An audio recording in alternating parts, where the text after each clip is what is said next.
Hey guys, అమ్మ మా కోసం ఈరోజు చికెన్ ఫ్రై చేసింది. మసాలా ముక్కకి పట్టి ఎంత బాగుందో గాయస్. అది ఎలా చేసినా చూపిస్తా, వచ్చేయండి. అమ్మ అయితే మిక్సీ జార్లోకి మసాలా దినుసులు అన్నీ తీసుకుని ఒక టొమాటో, ఒక ఆనియన్, కొంచెం జీడిపప్పు తీసుకుని ఫైన్ పేస్ట్లా చేసింది. తర్వాత చికెన్ మ్యారినేట్ చేసుకోవడానికి పెరుగు, ఉప్పు, కారం, పసుపు, ధనియాల పొడి అండ్ అల్లం వెల్లుల్లి పేస్ట్ వేసుకొని దాన్ని మ్యారినేట్ చేసుకొని 15 minutes ఫ్రిడ్జ్లో పెట్టుకుంది. ఒక కడాయి తీసుకొని దానిలో కొంచెం జీరా, ఆకు అండ్ 2 పచ్చిమిరపకాయలు, ఎండుమిర్చి అల్లం వెల్లుల్లి పేస్ట్ వేసుకుని దాన్ని ఫ్రై చేసేసుకున్నాక చికెన్ వేసుకుంది. చికెన్ వేసుకొని మూత పెట్టేశాక దానిలో ఆ వాటర్ ఆవిరితోనే ఆ చికెన్ ఉడుకుతుంది. చికెన్ ఉడికాక మీకు ఇంకా ఉప్పు, కారం, మసాలా ఇంకా యాడ్ చేసుకోవాలి. కారం లేదు అనుకుంటే యాడ్ చేసుకోవాలి. ఇందాక గ్రైండ్ చేసుకున్న పేస్ట్ కూడా ఇప్పుడు యాడ్ చేసేసుకొని మిక్స్ చేసేసుకోవాలి.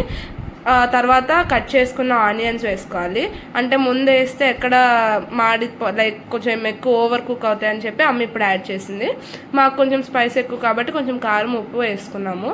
అలాగా మీకు కూడా ఇంకా కావాలి అనుకున్న వాళ్ళు వేసేసుకోవచ్చు. తర్వాత కొంచెం చికెన్ మసాలా అండ్ ధనియాల పౌడర్ వేసుకొని మళ్ళీ మిక్స్ చేసేసుకోవాలి.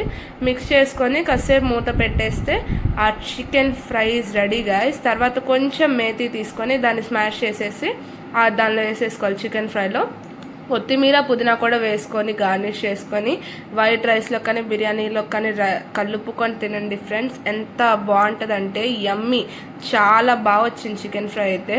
ఆ మసాలా టేస్ట్ ముక్కకు తగులుతా సూపర్ ఉంది గైస్. Enjoy, bye.